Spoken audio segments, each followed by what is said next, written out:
Love is Blind is back with Season 2, and so far it's bringing everything I loved from Season 1. We've got romance, we've got love triangles, we've got idiots. I love buying clothes for girls. Yeah, what's your size?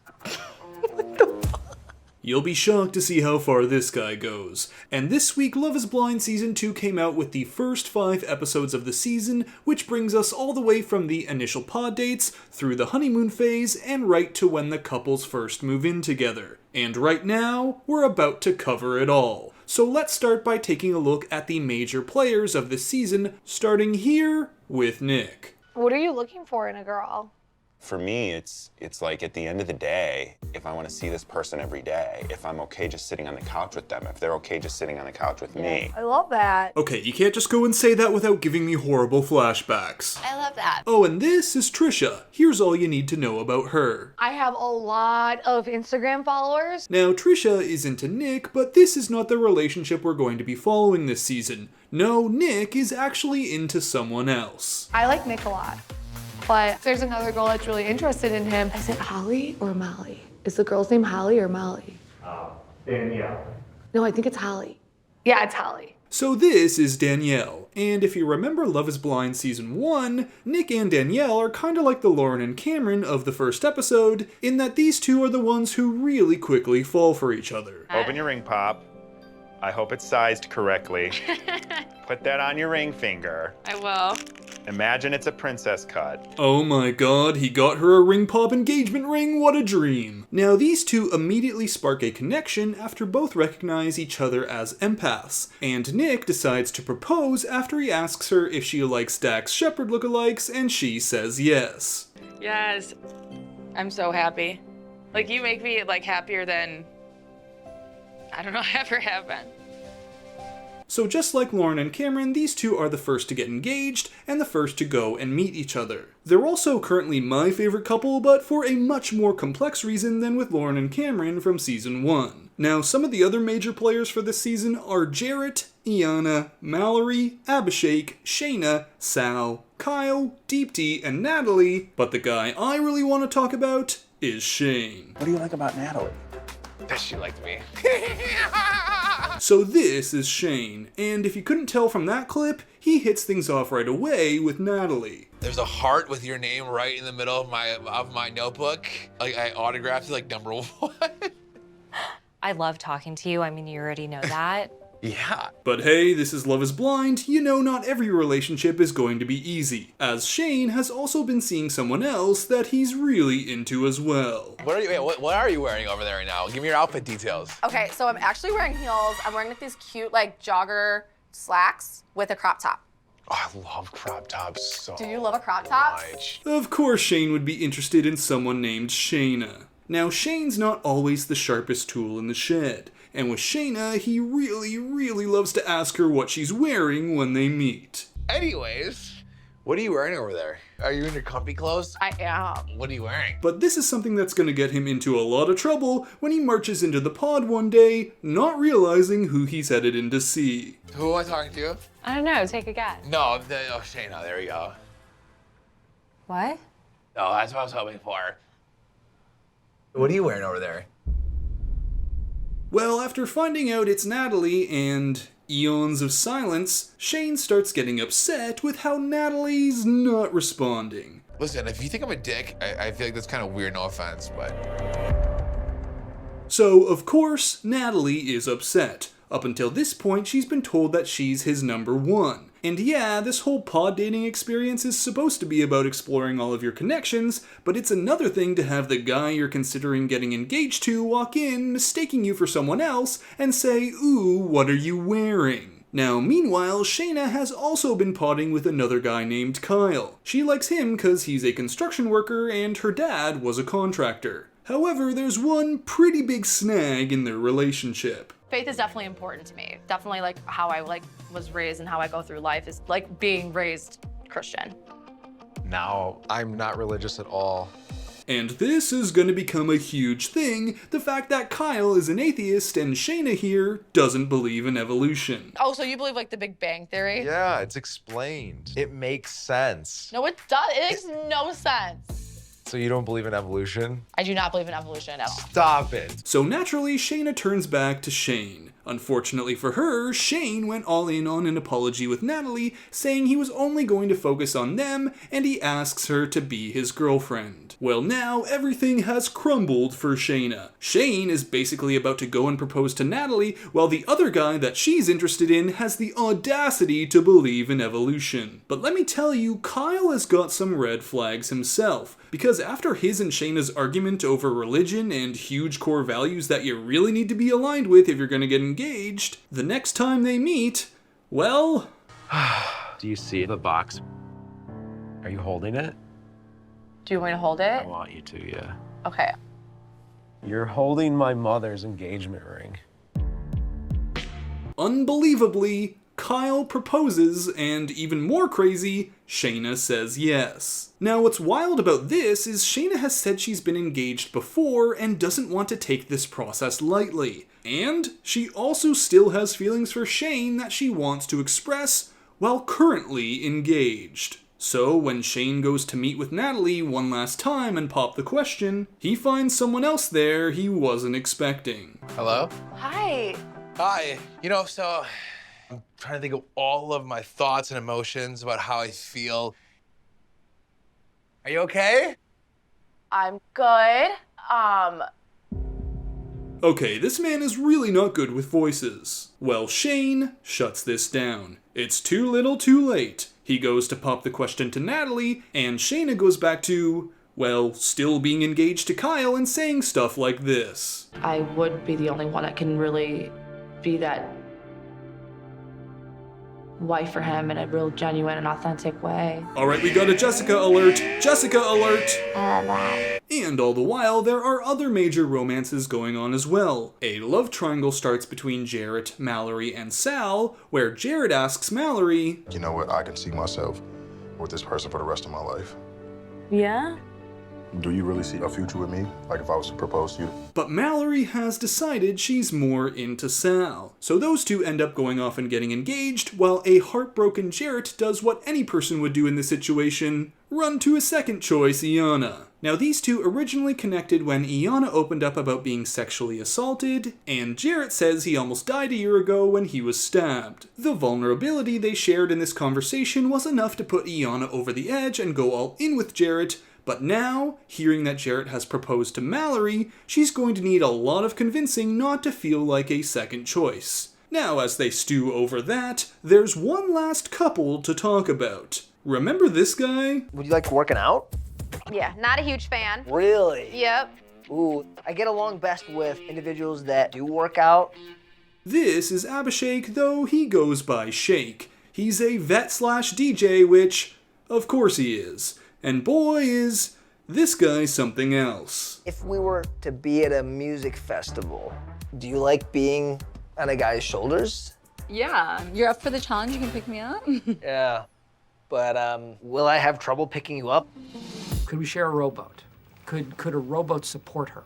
What are you asking? I think I'm being very clear what I'm asking. Would an average size rowboat support her without capsizing? So Shake had to have been brought in just for the creepy one-liners and that's it, right? Well, Deepti here is willing to look past a lot of what Shake is giving out. No, she's not happy that this guy has obviously missed the whole point of the pods, but there's a lot of things that they have in common. Both have only ever dated white people, and both lost a lot of weight and have had self-esteem issues when it comes to their appearance. And when Deepti opens up about this, it leads to Shake having a revelation. He's been an ass. How the hell am I the one who's like asking girls their, you know, like these kind of superficial questions? Mm-hmm.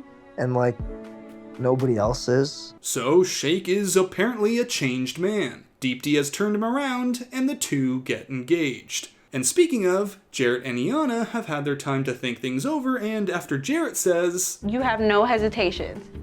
I wouldn't be standing right here asking you to marry me if I did. Iana accepts his proposal. And so, we now have our 6 couples heading out of the pods to Mexico for their honeymoons, and in 4 weeks, potentially getting married. So, early lovebirds Nick and Danielle meet.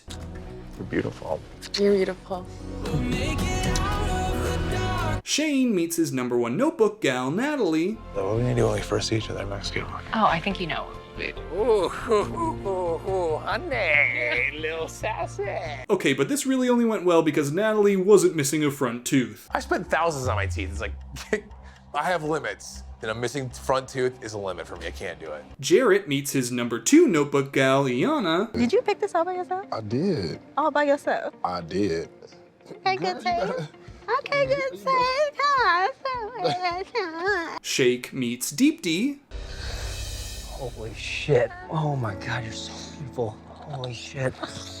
Hi. That booty, look at that booty. Oh boy, I'm cringing. I am cringing so hard. This whole meeting is just way too charged. I mean, imagine meeting a guy for the first time and this is what he whispers to you. And I'm gonna get you pregnant. Cringe. And then there are the meetings that don't really vibe well. Mallory meets with her first pick, Sal. I'm definitely in my head. I'm very attracted to him emotionally, but physically, like, I don't know. Uh-oh. But hey, at least she didn't stop you to tell you things are off right in the middle of meeting like Shaina does with Kyle. This engagement, I'm like scared that like, given her like differences and everything, if it's gonna be a problem. But Kyle continues to be like, nah, let's not worry about it. I can't even explain it. After all the things we've talked about and all the shit we went through, I think it will be impossible to pull us apart. Okay, I am calling red flags on both sides. So that's it for the pods. Our 6 couples have met, and now it's time to explore more of their physical connection in Mexico for their honeymoons. Here, they'll also get to see each other's quirks, like how Shane is always needing words of affirmation. What do you say? Say what? Pour me. What do you say? What? I need a little. Oh, please? No, something else. Is that what you're saying? No, just something nice about me. Natalie, on the other hand, is a lot more reserved and has a hard time expressing her feelings so publicly. See, I'm not egotistical. I'm a nice guy. You're a piece of shit. Meanwhile, Kyle doesn't eat meat or bread. Fun. But just like with the religion thing, he's willing to just completely give that all up in an instant for Shaina. Shaina, however, is not in the same giving mood as she's actually gonna go sleep in a different room. You're gonna go to your room now? It's 7:40. Oh my God, it's early. Oh my God. So sex is out of the picture? I could be done by 1:45. Okay, just making sure. But how are our other couples doing? Wow, okay, Shake and Deepti seem to be having a lot of fun. I just want to have babies with him. Alright, we've come a long way from this. But, will I have trouble picking you up? Mallory seems to have gotten over her apprehension with Sal. This is not easy for me, but it has nothing to do with like who you are or like how I feel about you. Like, I'm extremely attracted. I sort of believe you. Jarrett and Iana are having fun with the Polaroid camera he got for her. First pack of film, that's for the raunchy photos. Raunchy? Right. Are we taking raunchy photos? Listen. You know what? I'm down. I'm not even gonna lie. I'm down. Though Iana wants to be clear, she's waiting till marriage to have sex. And speaking of, the big topic on everyone's minds right now is, are we gonna do it tonight or what? So it's the morning after. Nick and Danielle, what's the report? Danielle is amazing. I love her. And we're physical. That works too. Twice in 3 different places. In our room. At night. And in the morning. That's all I'm gonna say. Sex. We had sex. I had sex with her. Deepti and Shake say they kept things PG-13. Mallory says she won't kiss and tell. Let's check in with Natalie. I had a lot of fun with Shane last night. We just, enjoyed each other's company. All right, then, keep your secrets. All right, but what does Shane have to say? We explored each other's bodies very well last night. I didn't expect that from her. She's a little sassy. Threw me a few curveballs and it was fun. Okay, that answers that question. And as for our last couple, I doubt Shaina snuck into Kyle's room, probably because she actually snuck out and packed her bags hopping on the first flight home. So I'm here in paradise by myself, and it's not the same. without Shaina. Well, from here, the couples enjoy some dates on the resort before it's finally time to all meet up for the first time and see the people that they didn't propose to in the pods.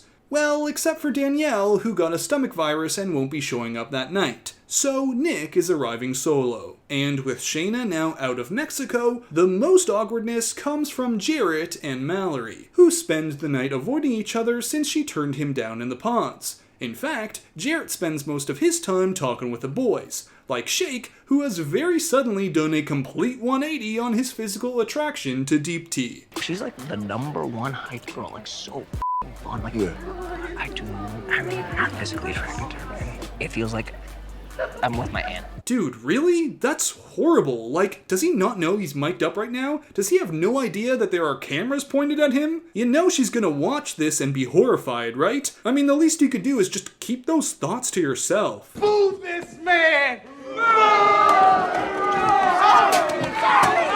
Well, Jarrett then moves on to Nick, who tells him, you gotta talk to Mal. You're both here, you're both engaged, you need to address the elephant in the room. But when Jarrett eventually goes down to sit with Mal, it's not a, hey, I hope we can be cool and not let things get awkward conversation. Instead, he comments on how Sal got her a silver ring when she told Jarrett that she wanted gold, and that if these situations were reversed, he would have gotten her gold. That's not the ring you wanted. You want gold. You know how I know? Because I asked. Alright, this is not the kind of conversation you'd be having if you weren't still into her. Especially not with your actual fiancé right there looking on. And these two have an extremely long conversation together, which leaves Sal crushed. So at the end of the party, Nick comes back to dish the tea from the night, but Danielle is upset that she was left by herself and is angry at Nick. I sat in the closet. I locked the door, I shut this, and I sat in the closet and cried. Do you think anything tonight changed the way that I feel about you? I don't know. You see, Danielle has a lot of issues with trust, confidence, and anxiety. And while Nick was gone, she had a panic attack. And as these two argue, Nick is also feeling very frustrated because he feels as though she has no trust in him, though he's done nothing wrong. So he walks off angry. And look, no judgment, I don't know Danielle or her past, but from the outside, it looks as though there is some kind of trauma from her past that she hasn't quite dealt with. And Nick probably hasn't had a partner with that kind of past, so he doesn't know what to do either. But the complexity of this relationship is why they're one of my favorites. And after, they both stick it out and try to make this work. Something Nick says might not have happened if they had met in the real world. But because we have this connection and these strong communication skills that we built in the pods, we're able to come back from something like that. And even later at a dinner date, when Danielle brings up her issues and fears that Nick is judging her for it, even though he's not and he's just trying to understand, instead of getting angry or attacking, Nick just goes over and hugs her. So I'm really hopeful for these two. Deepti and Shake, however, not so much. Even as Shake realizes that Deepti is incredibly supportive of him opening up his own vet business. Maybe we focus less on what could go wrong and focus more on, what could go right. I'm also not convinced about Iana and Jarrett after that whole Mal business and him now bringing up how he, quote, never burns bridges with any of his exes. You never know who you're gonna need down the line. So You say won't this need an person. ex. She can be somewhere in HR and I'm trying to get in HR. Okay, that seems like a weird take. You never know, your ex might become president and you need a pardon. You never know. Yeah, right. And then there's Shane and Natalie. One who's an extrovert and one who's an introvert. Are you wearing that right dress for my mom? For your mom.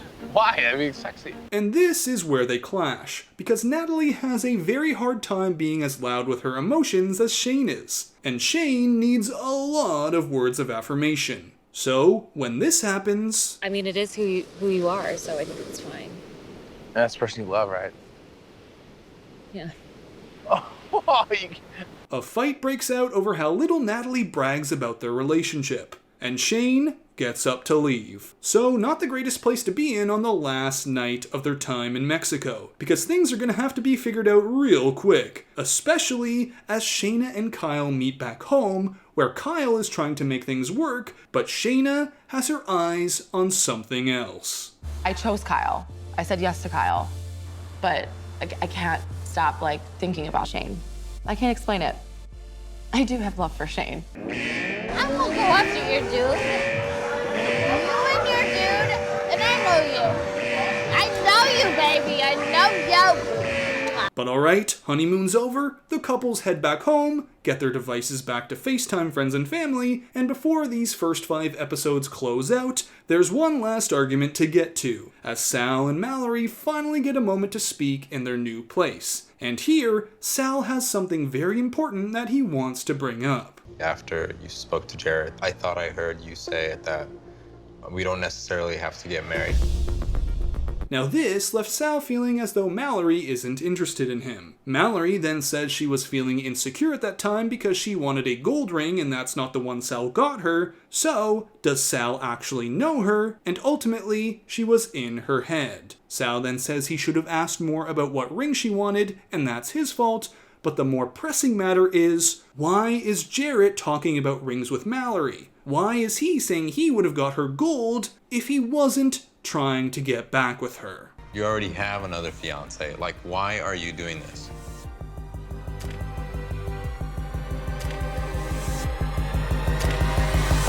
And there, episode 5 ends. So that's it, the first 5 episodes of Love is Blind Season 2. I'll be back next week with the release of episodes 6, 7, 8, and 9, and of course, there's more Bachelor content on the way as well. So, until next time, Bachelor Fan Take, out.